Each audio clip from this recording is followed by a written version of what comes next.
Guys এটা হলো আমার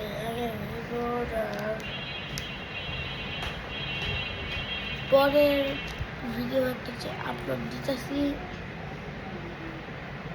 তো গাইস আমাদের এতদিন পর ভিডিও দেওয়ার কারণ সরি গাইস, আমরা চার্জারতে বম ফাটানোর ভিডিও করতে পারি নাই, দিতে পারি নাই। যে দুটো ক্যামেরাম্যান আসলো আসে না, তো এর জন্য গাইস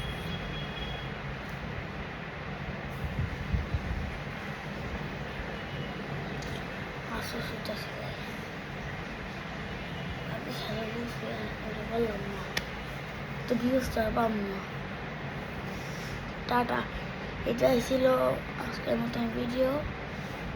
তো গাইস চার্জারতে ভিডিও দিতে পারলাম না, তো